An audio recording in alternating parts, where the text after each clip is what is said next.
Salam, Bapak Ibu, apa kabarnya? Mari hari ini merenungkan kebenaran firman Tuhan dalam Mazmur 107 ayat 43. Siapa yang mempunyai hikmat?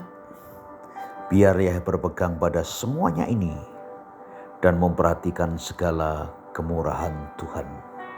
Siapa yang punya hikmat? Kita adalah orang-orang yang ditebus oleh Allah. Orang-orang yang sudah dibenarkan oleh darah Yesus.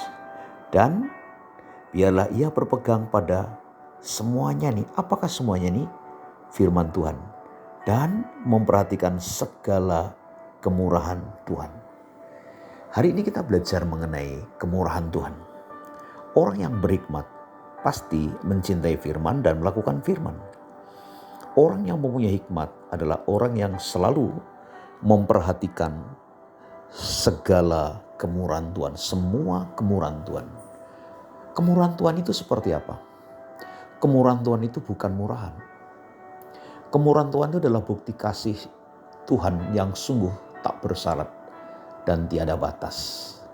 Kemurahan Tuhan selalu harus kita ingat, harus selalu kita renungkan. Bapak Ibu Saudara, kemurahan Tuhan itu bagi orang yang berhikmat itu menjadi sesuatu yang sangat berharga sekali. Bagi orang yang tidak berhikmat, itu adalah barang murahan. Seperti contohnya, ketika kita punya sebuah bongkahan berlian.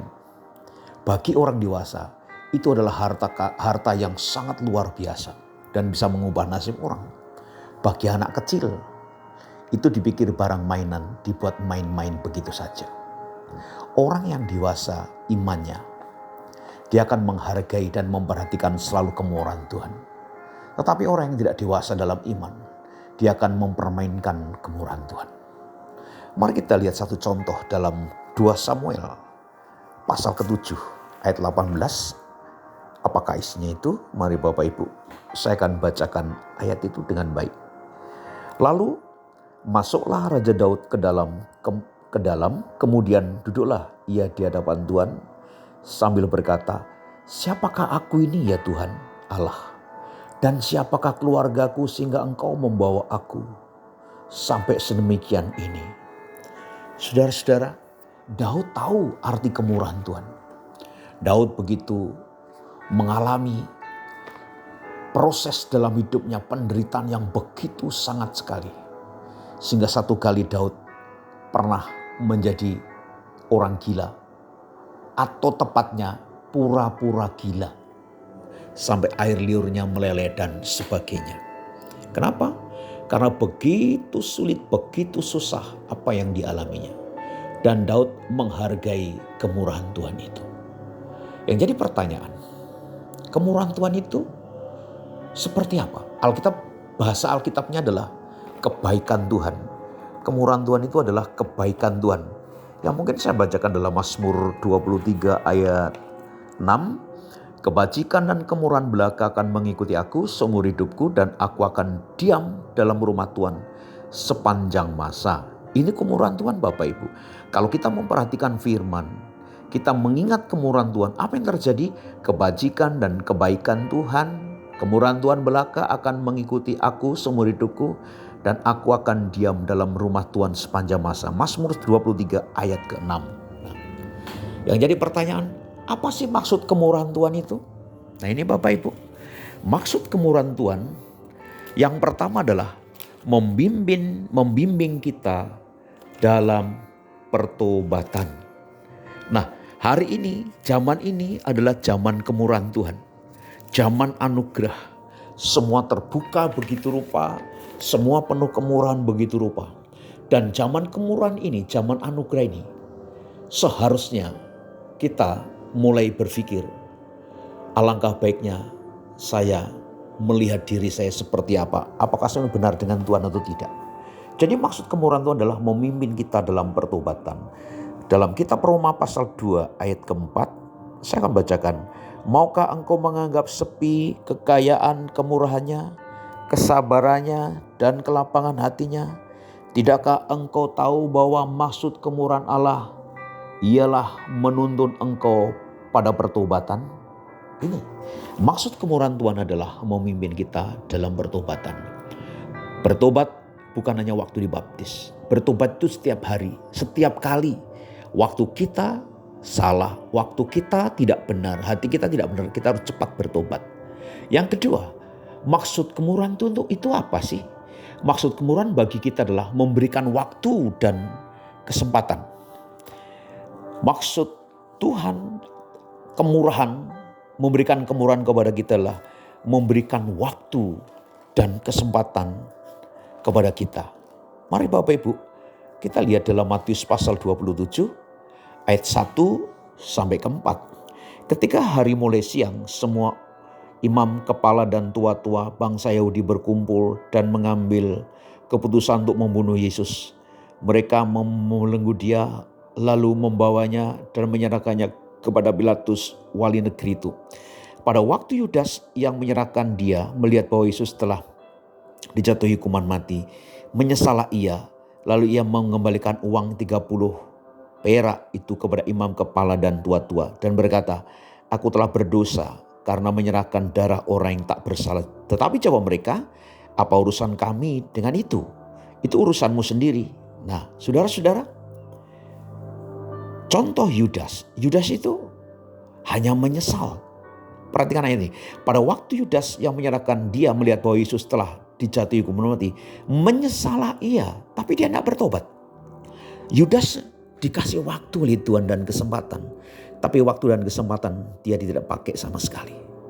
Makanya Bapak Ibu, betapa penting kita harus menyesal, sadar dan bertobat. Jangan hanya sebatas menyesal, nanti mengulangi lagi dosa itu. Nah, waktu dan kesempatan itulah yang harus kita pakai. Supaya apa? Tuhan memberikan anugerah yang besar dan semakin melimpah. Yang ketiga Bapak Ibu, maksud kemurahan Tuhan itu apa? Supaya kita menghasilkan buah. Ini dia. Ini paling penting Bapak Ibu. Nah, supaya kita menghasilkan buah. Nah Bapak Ibu, banyak orang Kristen sudah lama ke gereja, sudah lama ambil bagian dalam pelayanan, tapi tidak mengalami buah-buah dalam hidup dia. Dan itu sangat mengenaskan sekali. Coba Yohanes pasal 15 ayat 16 sampai 17. Saya akan bacakan dengan baik. Firman Tuhan berkata begini, "Bukan kamu yang memilih aku, tetapi akulah yang memilih kamu. Dan aku telah menetapkan kamu supaya kamu pergi dan menghasilkan buah. Dan buahmu itu tetap. Supaya apa yang kamu minta kepada Bapa dalam namaku diberikannya kepadamu. Inilah perintahku kepadamu, kasihlah seorang akan yang lain." Apa yang Tuhan mau kepada kita? Menghasilkan buah, Pak. Ada 3 buah yang harus dihasilkan dalam hidup kita. Yang pertama buah pertobatan. Pertobatan kita ini ada buahnya enggak? Kita jadi Kristen ada buahnya enggak? Saudara dan saya punya buah atau tidak? Orang lain yang bisa melihat kita ini seperti apa. Kesaksian hidup kita dan sebagainya. Yang kedua, buah jiwa-jiwa. Yang ketiga, buah roh. Nah ini dalam Galatia 5 ayat 22-23 Bapak Ibu bisa baca. Buah roh kasih, sukacita, kelembutan, tidak ada percideraan dan sebagainya. Orang menghasilkan buah apa? Jiwa-jiwa. Kenapa kok jiwa-jiwa? Kita ini harus membawa jiwa Pak, Bu.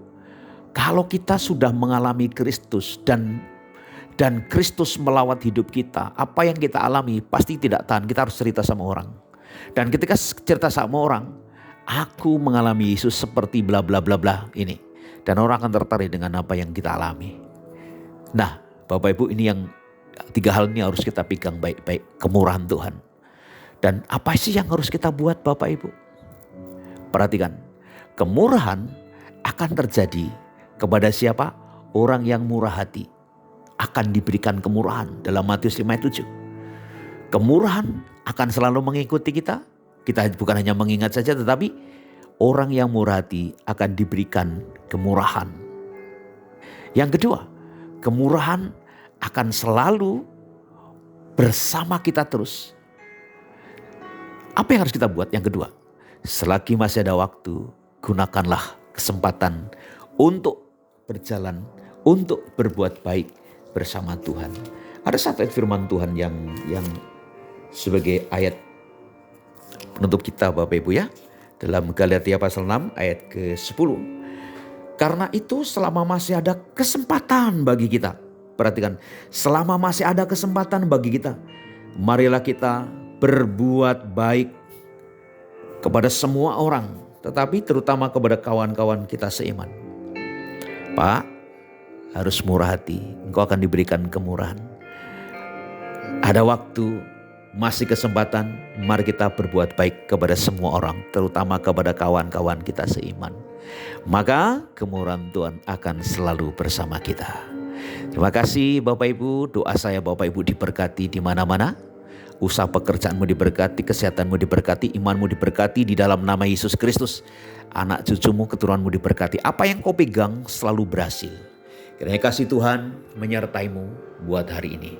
Tuhan Yesus memberkati semua. Shalom.